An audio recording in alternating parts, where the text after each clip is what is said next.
All right, welcome, welcome, welcome. Just dropping some knowledge on the bus driver. You know, particularly with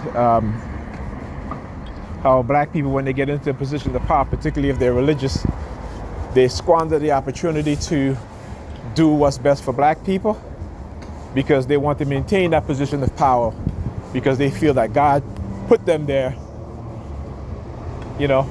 And again, it's the ego. It's the ego. You know, a woman on the bus, I was on the bus and she said she had getting up to give me her seat. I said, no. I said, you know, that's fine. I said, I don't feel comfortable, you know, having a woman get up for me to give me a seat. Now, if you was a younger woman, because she was an older woman, then yeah. But you are an older woman and you can sit there, you know. I said, you know, I told her, I said, listen, I'm not in pain. You know, if I was in pain, I would have taken the seat, but I'm not in pain. Look at the white chick across the street, look. See what I tell you? And they're using gray cars too. A lot of gray cars. So I said to her, I said, no. I said, it's okay, you can sit down. So, you know, one of the other women sitting there, she was like, oh, that's your pride and ego. I said, lady, I don't have pride and I have ego, okay? All right, and I not in the sense in which she's talking about. I have pride in myself, yes. But if I refuse to take a seat from an older woman who's going to get up to give me a seat, and the woman who said that, she was a younger woman too. And I was about to say to her, why don't you get up and give me the seat? You know what I'm saying? Why didn't you do that? You know, but I just want you to understand how these women think. You know, these women, particularly the younger ones, you know, their mindset is one of totally disrespect like the rest of these young ones. All right, no respect for themselves, each other, for the men, and the men, no respect for themselves, each other, and the women. And this is how they've conditioned us within the black community. You know, we cannot see the repeated cycle of the programming that's being done. We cannot see the invisible hands that move to keep on pushing us. Look, another gray vehicle. A lot of gray vehicles that keep pushing us down in the bottom, right? The bus driver said, he's like, you know, our population is still stuck at 13%. I said, of course. Of course. I said, why do you think that is? Huh? Why do you think that is? Right? I said, by the year 2035, as Dr. Claude Anderson says, black people will be the fourth most populous people in this country, in this nation. They're pushing us out of whatever little bit of political power black people have. I wouldn't say political power, but whatever little bit of political office we may occupy, you know, we're not going to have none. It is the great replacement for black people. See, white people, you know, the trick that they run on white people and the rest, everybody else, is the thing that is going to be a great replacement for white people. That's a lie. That's to get the poor whites, the bigoted whites, to be angry, to, you know, to create anger. But we know that's not true. You look at the numbers, you understand. Go look at the statistics. Go look at the numbers in terms of overall population. You will see what I'm talking about. Okay. It is called, what they're doing is called switch and bait.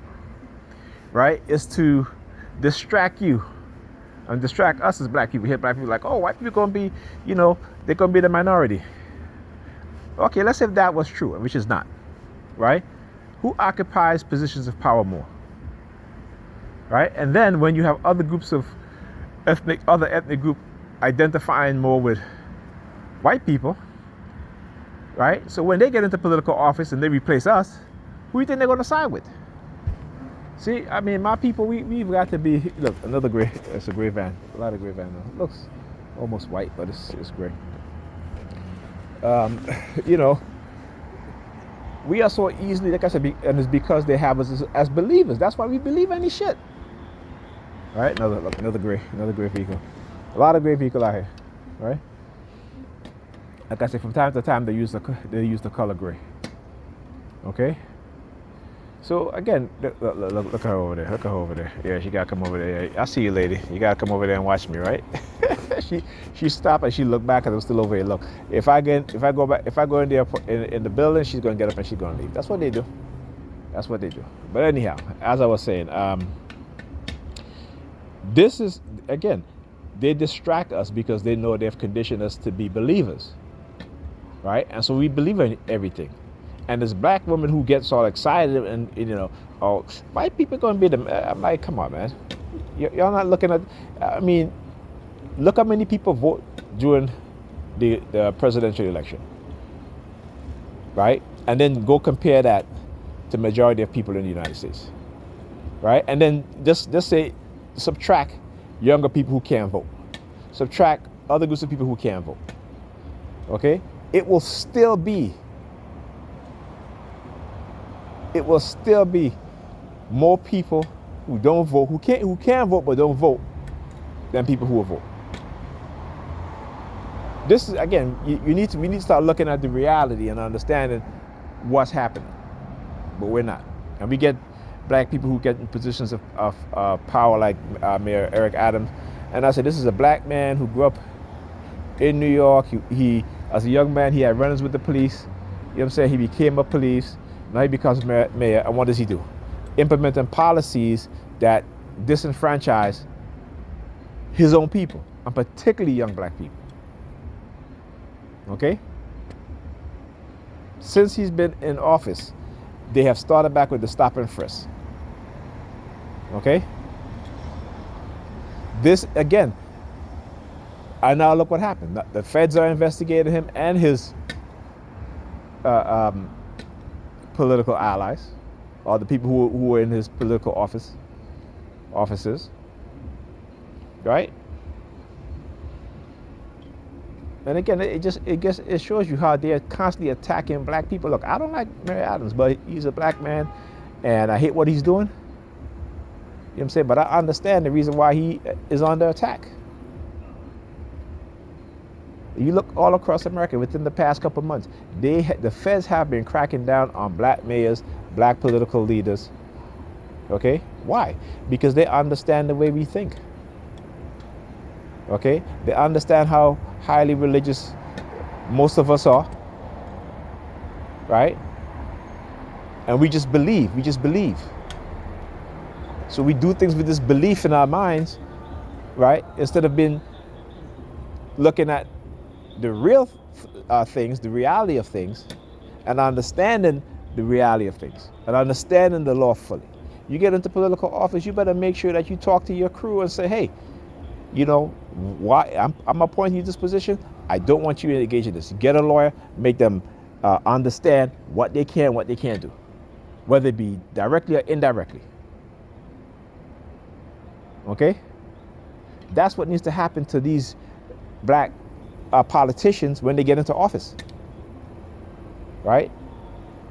You need to have somebody around you that's going to say, listen, get everybody together, a lawyer, get a bunch of law, whatever, and go through certain things.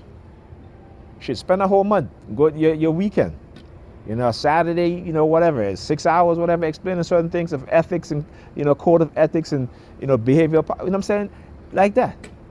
They are setting us up because they understand our mindset, because they've given us the mindset that we have. And we think that we have our own mind. We don't have free will. They have free will. We don't have free will. This is something that we have to understand. And I don't care about how you think God gave you free will. We don't have, listen, if you're poor, the working class, even the middle class, you don't have free will. The only people that have free will is the people in power and the wealthy, the 1%. Those are the ones that have free will. Because they get to tell you what to do. You know what I'm saying? And again, this is something that we don't understand. How they manipulate us. Anyhow, I'll talk to you guys in the next video.